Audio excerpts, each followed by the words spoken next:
Zixvak's 4 primary antennae twitched in barely concealed amusement as she watched the new human crew member struggle with the artificial gravity settings.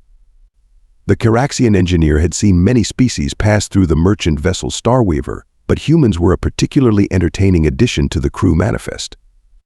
"Look at those pathetic load-bearing bones," she chittered to her mess hall companion, Dr. Peltarn, a Vexillian medical officer whose crystalline skin refracted the overhead lights. "They're practically begging to shatter. How did they ever achieve spaceflight with such a fragile calcium-based skeleton?" Peltarn's crystalline surface rippled with mirth. "Did you know they require constant hydration? And their temperature regulation is so primitive they actually excrete excess thermal energy through their dermal layer? Simply barbaric." At the far end of the mess hall, Nikolai Chen methodically adjusted his chair's gravity compensators while pretending not to hear the not-so-subtle commentary. After 3 months aboard the Starweaver, he'd grown accustomed to being the ship's newest evolutionary curiosity. The fact that he could understand their native languages thanks to years of xenolinguistics training only made their daily observations more amusing. "I heard their neural pathways are so simplistic they can only process one stream of conscious thought at a time," Zixvak continued, her antennae now vibrating with undisguised glee. "Captain Tivaran must have been desperate for crew after the Centaurian plague to accept one of their kind." Nikolai suppressed a smile as he finally got his chair calibrated. The alien's constant underestimation of human capabilities had become something of an inside joke with himself. Let them think what they want. He'd learned long ago that actions spoke louder than words, especially in deep space. A group of junior engineers, a mix of Caraxians and Vexillians, entered the mess hall, their exoskeletons and crystal fragments catching the light. They immediately gravitated towards Zixvak's table, eager to join the daily human watching session. "Is it true they sleep?" asked one of the younger Caraxians, mandibles clicking in fascination. "Like actually become unconscious for hours at a time?" Primitively inefficient Zixvak declared with the authority of someone who'd spent all of 3 months observing a single specimen. "They waste nearly a third of their life cycle in this vulnerable state. It's a miracle their species survived long enough to reach the stars." Nikolai finished his nutrient paste carefully calibrated for human consumption and stood up. As he passed their table, he couldn't resist a small demonstration. With deliberate casualness, he lifted his tray with one hand, something the high-gravity evolved Caraxians required both sets of upper appendages to manage. "Chief Engineer Zixvak," he nodded politely, his pronunciation of her complex name perfect despite his simplistic neural pathways. "Dr. Peltarn, always a pleasure hearing your xenobiological observations, though you might find the latest research on human endurance capabilities illuminating." He walked away, leaving them to process both his knowledge of their language and the subtle hint that perhaps their analysis wasn't as complete as they imagined.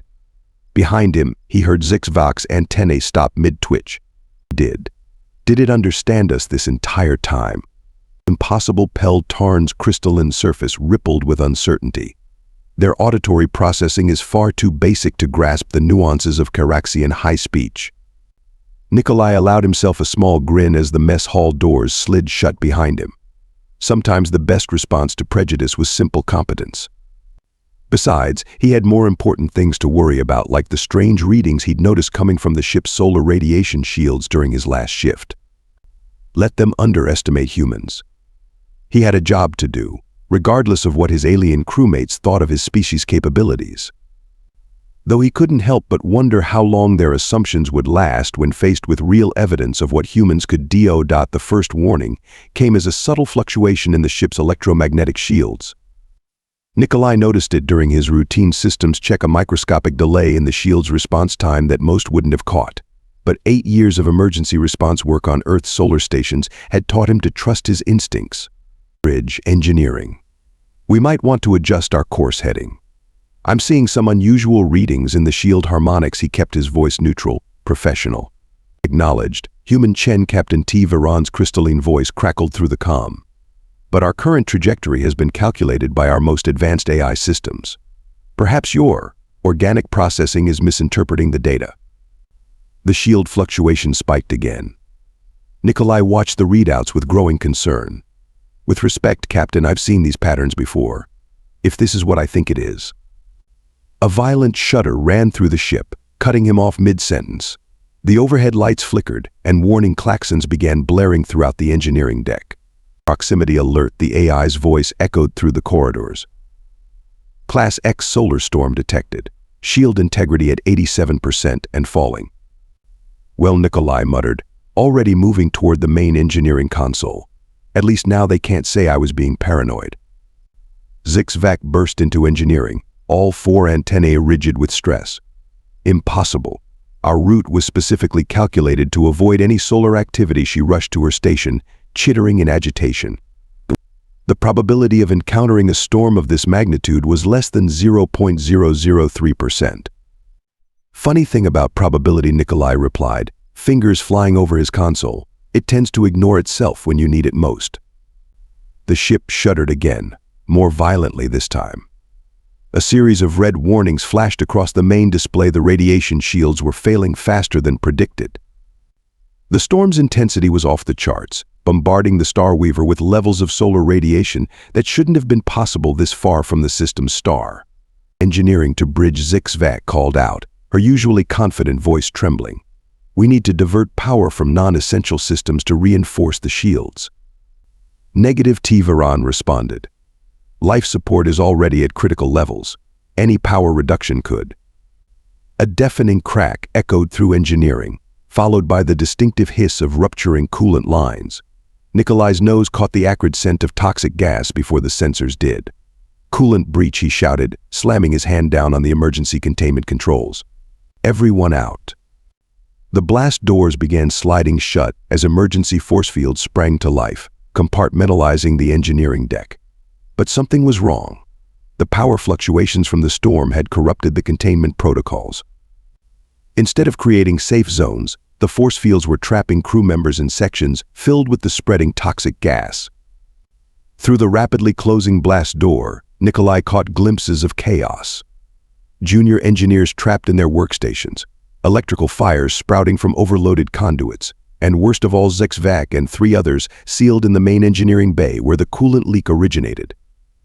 Hull breach detected in Engineering Section C, the AI announced with inappropriate calm. Emergency containment protocols engaged, warning toxic gas levels exceeding safe parameters for all known species. Nikolai watched in horror as Zixvac's antennae began to droop, the first sign of coolant poisoning in Charaxians. The other trapped crew members weren't faring much better. The Vexillions' crystalline forms were already showing signs of stress fractures from the rapidly changing temperature.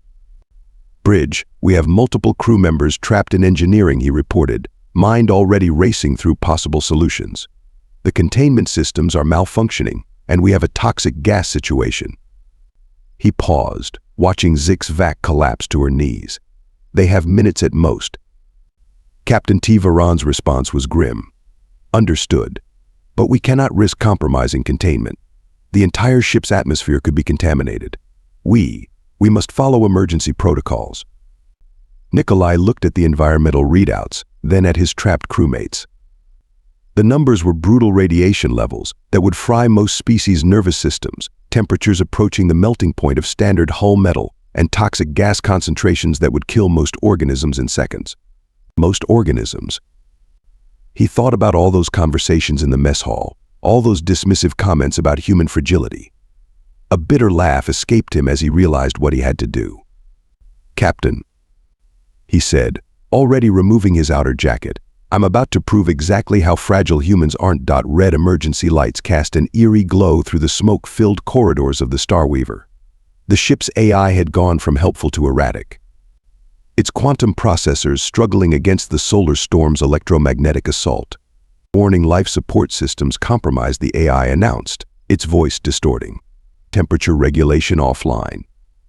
Current ambient temperature 62 degrees Celsius and rising. Radiation shielding at 31% effectiveness. Probability of survival for most species calculating. Error, recalculating. Nikolai watched through the reinforced viewport as Zixvac's junior engineers succumbed to the heat, their exoskeletons already showing signs of thermal stress. The Vexillions weren't faring much better, their crystalline bodies developing hairline fractures from the extreme temperature fluctuations. Engineering to bridge, he called out, stripping off his non-essential gear. The containment fields are the only thing still working at full capacity, and that's the problem. We need to get those crew members out. Impossible. T. Varan's voice crackled through static. Even if we could override the containment protocols, no species aboard can survive those conditions. The radiation alone would.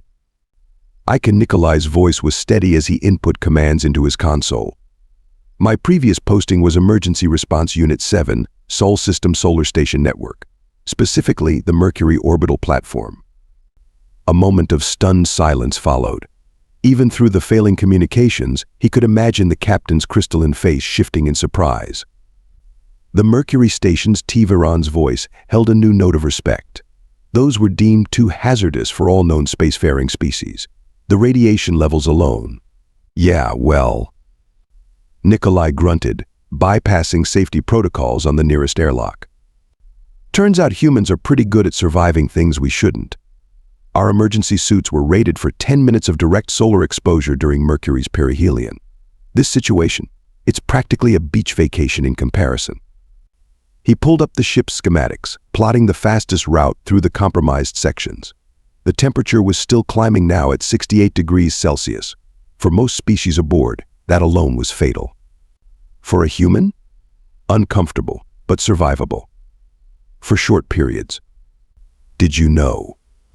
He continued, more to keep himself focused than anything else, that humans evolved on a planet that regularly tries to kill us? Earthquakes, tsunamis, volcanic eruptions, hell. We've got organisms smaller than your ship's nanobots that can wipe out entire populations. We survived all of it. Adapted. Evolved. The ship groaned as another wave of solar radiation hit. The AI's voice became even more distorted, warning critical system failure imminent. Radiation shields at 22% effectiveness. Temperature now exceeding safe parameters for all registered crew species. Medical bay automated systems offline. Emergency protocols error. Through the viewport, Nikolai saw Zyk's completely collapse. Her antennae, usually so expressive, lay flat against her head, a sign of severe systemic shock. The other trapped crew members were in similar states. Whatever he was going to do, it needed to happen now. Captain, he said, finalizing his preparations, I'm about to share something they don't usually tell alien species about humans, something that made us perfect for emergency response on the Mercury stations. He initiated the airlock override sequence as he continued, our bodies? They're not actually that fragile. We've got redundant systems for almost everything important. 2 lungs, 2 kidneys, a liver that can regenerate, skin that repairs itself. But here's the really interesting part, we can keep functioning even when those systems are failing. The airlock cycled green. Nikolai took a deep breath, remembering his training on Mercury. The countless drills, the emergency procedures, the recoveries that seemed impossible until humans proved otherwise. Our pain responses. They're adjustable, not just through medication, through sheer stubborn will. When the situation demands it, we can push through conditions that would incapacitate most species. It's not about being invulnerable. It's about being able to function even while we're breaking down. The ship shuddered again. More warning lights flashed across his console as the radiation shields weakened further. Through the chaos, he could hear Dr. Tarn's panicked voice from the medical bay captain. Their neural patterns are failing. We have minutes at most. So Nikolai said, hand hovering over the final override, remember all those jokes about humans being fragile? About our primitive survival mechanisms? You're about to see why we're still here despite everything our planet and the universe have thrown at us. He hit the override. The airlock door slid open with a hiss, revealing the hell that engineering had become. Heat shimmed invisible waves through the toxic gas-filled air. Electrical fires cast strange shadows through the smoke, and the radiation levels, well, better not to think about those. Sometimes, he muttered, stepping through the doorway, being fragile just means we learned how to bend instead of break. Captain T. Varan's crystalline voice crackled through the failing comm system. All remaining crew, report status. The responses came in fragments, each worse than the last. The Caraxians' exoskeletons couldn't withstand the heat. The Vexillians' crystalline forms were too brittle for the radiation. The ship's other species were even less suited for the conditions. Nikolai closed his eyes, memories flooding back. Mercury Station 2 years ago. A similar crisis, different faces. His instructor's words echoed through time. The difference between humans and other species isn't that we're stronger or smarter. It's that we're too stubborn to accept impossible situations. He remembered the training simulations. Endless hours in radiation chambers, heat resistance tests that pushed human limits, toxicity exposure drills that made this current situation seem almost mundane. They'd lost people during training brave souls who proved that even human adaptability had its limits. "You don't have to do this," Dr. Peltarn's voice wavered through the calm. "The probability of survival." Nikolai laughed, a sharp, bitter sound. "You know what humans do with probabilities? We ignore them. Been doing it since we first looked at fire and thought, hey, maybe we can use that." His hands moved across the emergency override panel, muscle memory from countless drills taking over. In his mind, he was back in the simulator, his instructor's voice drilling the mantra: pain is data, fear is feedback, limits are suggestions. Through the viewport, he could see Zixvac's antennae twitching weakly, still alive, but fading fast. The same engineer who'd mocked human fragility this morning was now depending on that very fragility for survival. "Humans have this saying," Nikolai spoke into the comm as he finalized the override sequence. "We're not fearless, we're fear-experienced. Every time we face it, we learn. Every time it tries to stop us, we adapt." The ship groaned, another section of radiation shielding failing. The temperature climbed higher, now well past the survival threshold for most species. Warning lights painted the corridor in shades of emergency red. "So here's what's going to happen," he continued, more to himself than the listening crew. "I'm going in there. Not because I'm immune to the conditions, I'm not. Not because I'm stronger than your species, I'm probably not. I'm going in because humans have this really annoying habit of doing what needs to be done, especially when someone tells us it's impossible." His hand hovered over the final override. One last memory surfaced: his graduation from the emergency response unit. The instructor's final words: "Your greatest strength isn't your ability to survive. It's your inability to walk away when others need help." "Time to prove just how fragile humans aren't," he muttered, and hit the override. The first step into engineering felt like walking into an industrial furnace. Nikolai's skin instantly broke into a sweat that evaporated before it could fall. The toxic gas burned his eyes, his lungs, every exposed bit of flesh. Warning signals from every nerve ending screamed at him to retreat. He ignored them all. "First rule of emergency response," he wheezed, pushing forward through the superheated air. "Assess and prioritize." His eyes locked onto Zixvac's prone form closest to the door, already showing signs of severe coolant poisoning. Distance equals time. Time equals life. The metal deck plates were hot enough to melt his boot soles. Each step left a smoldering footprint behind. His body was already showing signs of heat stress, but humans had evolved running down prey under the African sun. Heat was an old enemy. He reached Zixvac, knelt beside her. Her exoskeleton was dangerously hot to the touch. "Come on, you judgmental insectoid," he grunted, lifting her with trembling arms. "Time to prove humans can actually handle some weight." The trip back to the airlock was worse. Every step felt like walking through molten lead. His lungs burned with each breath, the toxic gas beginning to affect even his enhanced filtration system. But humans had another advantage: the ability to push through pain, to compartmentalize it, to keep moving when biology screamed stop. 1 down, 5 to go. The second trip was for the junior engineers. His skin was blistering now, the radiation beginning to take its toll. But humans had redundant systems, backup processes. When one system failed, others compensated. "Bet you wish. We had some of that." Primitive cooling sweat now, he gasped, dragging 2 Caraxians toward safety. Their combined weight felt like it was crushing his spine. His muscles trembled with effort, lactic acid building up. But humans were persistence predators. Evolution had gifted them with endurance over raw strength. Third trip. The world was starting to spin. Radiation poisoning setting in. His nose was bleeding, copper taste in his mouth. The Vexillian engineer he carried was developing stress fractures from the heat. Had to move faster. Humans could take radiation better than most. Their cells had evolved repair mechanisms, could function even while damaged. Warning, the AI's broken voice echoed. Human biological systems experiencing critical failure.